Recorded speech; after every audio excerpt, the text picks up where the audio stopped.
Yes, I'm very happy here. They are 100% better if you compare it with what they were before here. My name is Liane Greeff, and I've been working on the issue of large dams in Africa for the past 10 years.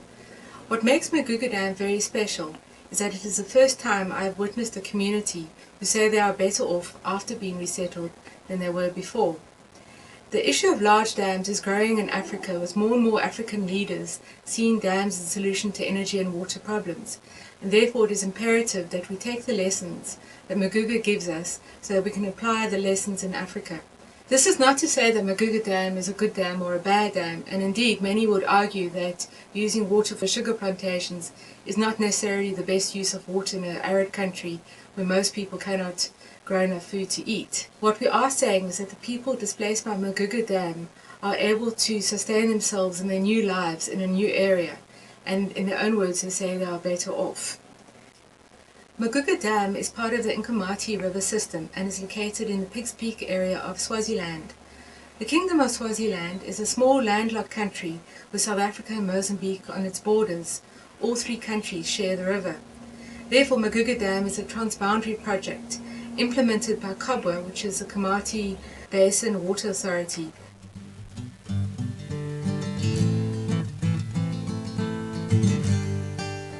One of the important external influences of the Maguga Dam was that at the same time as it was being planned and constructed, South Africa was hosting the World Commission on Dams. This was the most comprehensive global and independent review of dams from which it developed recommendations for future decision-making. The World Commission on Dams report came out in 2000. The South African Minister of Water Affairs and Forestry, Minister Kauda Asmal, was the chair of the World Commission on Dams, and South Africa was responsible for 60% of the costs of Maguga Dam. This meant that there was a lot of pressure to do the construction and the resettlement correctly, especially with respect to human rights and resettlement issues.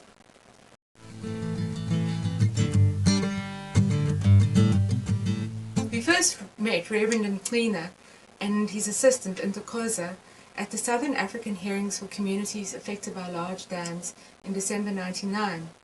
The Southern African Hearings was hosted with the World Commission on Dams as its audience, and a declaration called the Declaration of Broken Promises came out of the Southern African Hearings, where community after community detailed their stories of how their lives had been destroyed by large dams in South Africa, Zimbabwe, Zambia, Mozambique, Lesotho, Namibia. Only Swaziland and only the representatives of the Maguga Dam had any optimism that actually the dam could make their lives better off. At the time, we thought they were being overly optimistic, but it turns out that they may have been right. We asked the Reverend if attending the Southern African Hearings in Cape Town had made any difference. This is what he answered. I think this was the meeting that actually gave me and my colleague some empowerment and understanding of what was going on in other countries. Because before that we did not know what was happening around. And those people that were there made us understand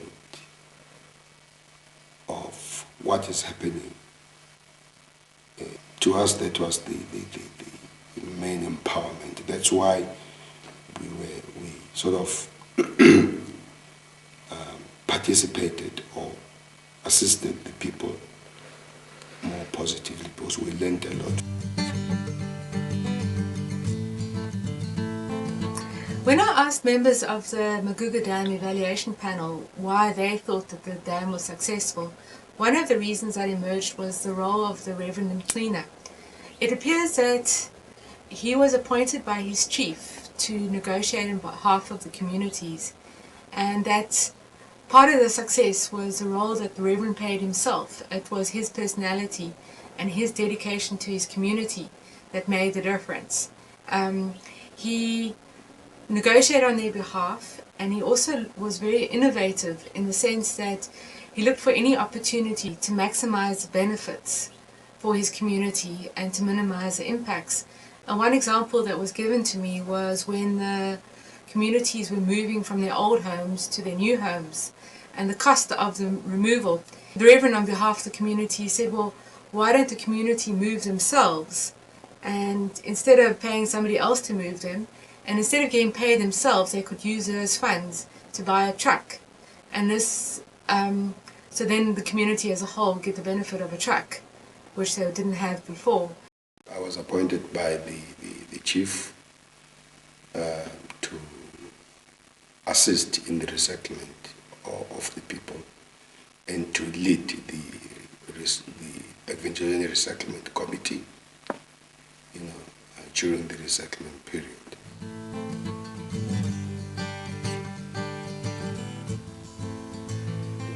The whole thing starts from the rumor stage. So people start to be to get worried, and that is an impact on its own. So I'm trying to say that what should be done in any project, in fact, before if it's a government or whatever, before they even touch anything, they should inform the people first. People should be well informed right from the beginning, and this should be a continuous information, and it must not be done ad hoc.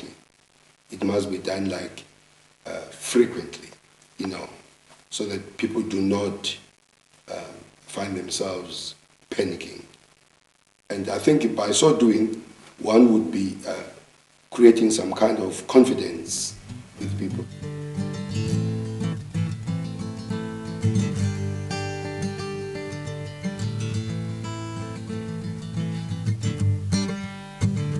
The people are resettled at the host area at Nyonyane Sisaraj.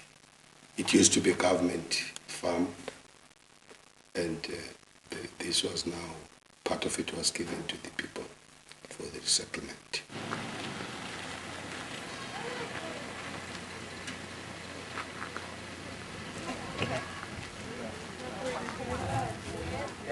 Yes, I'm very happy here.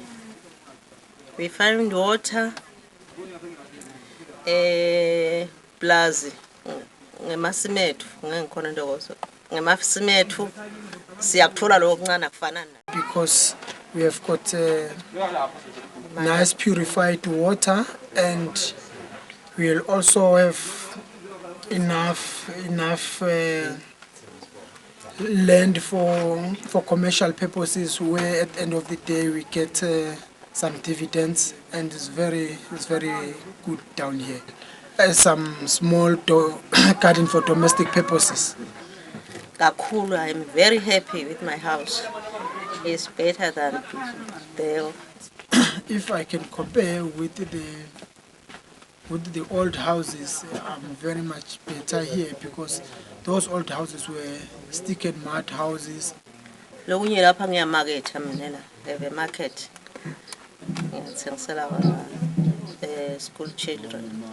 Yes, bantwana buy ice, bread, scones, all the vegetables, my fruits.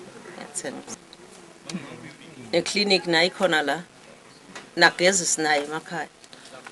See, actually it's far better here, because we do have the all infrastructure is next to me, including the schools, the roads, clinic. We asked, are there any problems that you have here that you didn't have before? Good, angake ngaba nazo. No problems.